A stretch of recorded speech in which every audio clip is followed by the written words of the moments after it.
Olá, estamos aqui para mais um encontro de ciências. Desta vez vamos falar de grupos alimentares.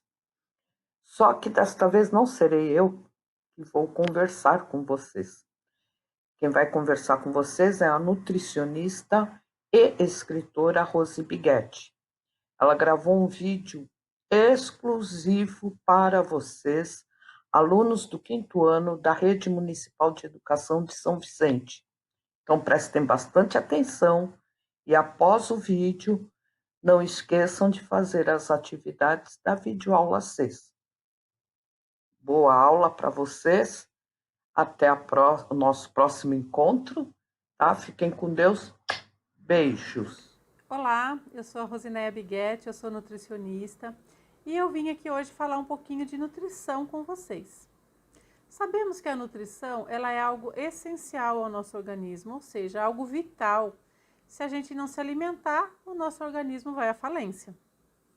E isso acontece não somente com nós humanos, com todos os seres vivos, é exatamente assim que acontece.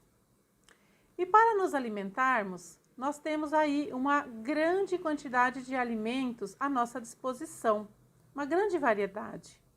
E esses alimentos, eles estão distribuídos em 3 grandes grupos, que são os alimentos construtores, os energéticos e os reguladores. Os construtores são aqueles que fornecem para nós uma grande quantidade de proteína. E nesse grupo nós encontramos as carnes, os ovos, o leite e todos os seus derivados e também alguns feijões, que são ricos em proteínas. As proteínas, fazendo parte desse grupo dos construtores, ela leva este nome exatamente pela sua função de construir. Ou seja, enquanto estamos em fase de crescimento, ela vai construindo o nosso corpo. Porém, depois que nós paramos de crescer, ela vai fazendo a reposição de todas aquelas células que morrem diariamente.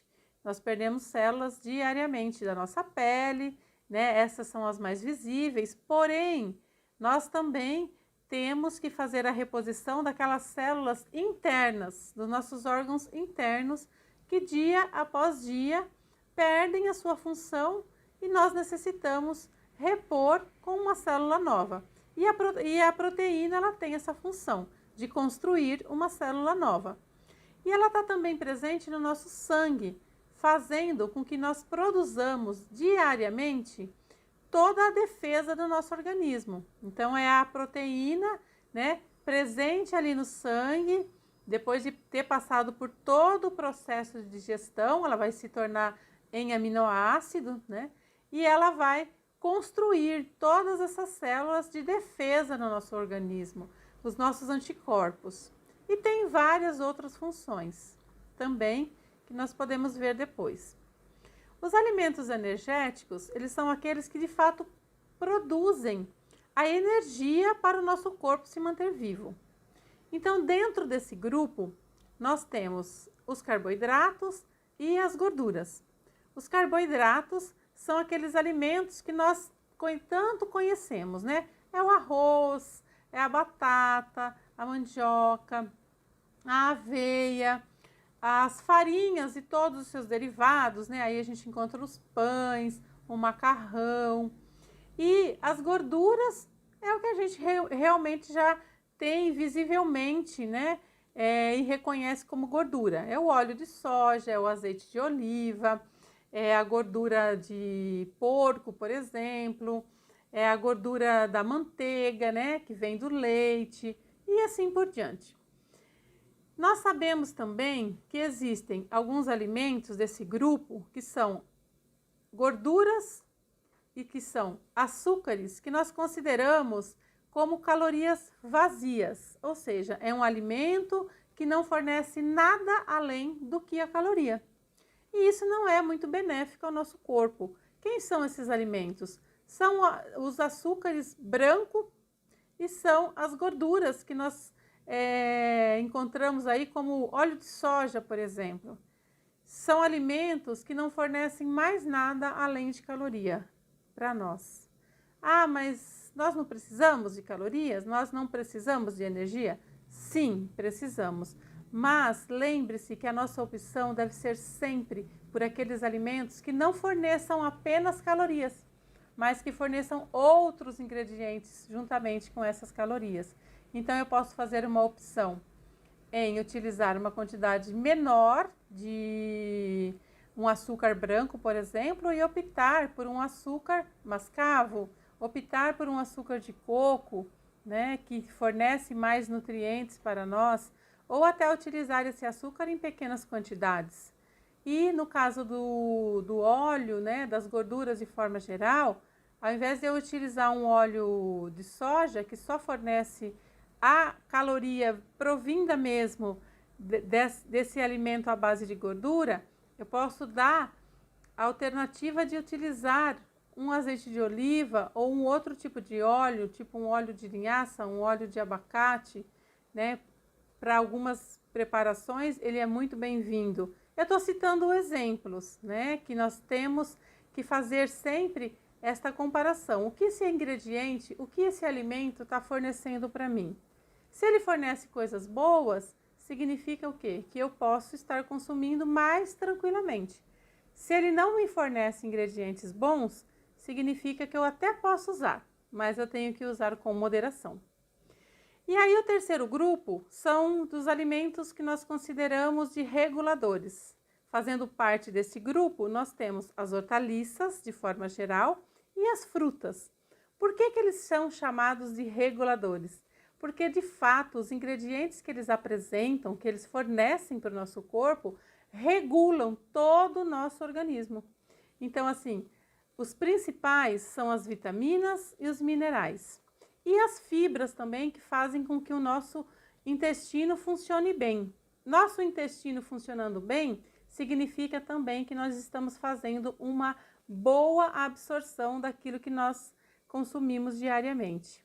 E as vitaminas e os minerais, eles têm função essencial no nosso organismo, ou seja, sem esses ingredientes, sem as vitaminas e sem os minerais, o nosso corpo não funciona. Nós precisamos, são pequenas quantidades, são ingredientes, né, essenciais e nós não devemos desprezá-los, ou seja, nós devemos consumir diariamente. Existem alguns tipos de minerais e alguns tipos de vitaminas que elas se acumulam no nosso organismo, que eu não tenho necessidade de consumir todos os dias aquelas vitaminas e aqueles minerais. Porém, existem outros que nós não acumulamos. A vitamina C, por exemplo, é um tipo de vitamina que nós precisamos consumir diariamente. Por quê? Porque aquilo que meu organismo precisa, eu vou estar utilizando daquilo que eu consumi e aquilo que o organismo não precisa, ele vai estar excretando. Então, no dia seguinte, começa tudo de novo. Tá? Então, por isso que é importante a gente fazer um planejamento da nossa alimentação. Ou seja, consumir todos os alimentos de todos os grupos diariamente.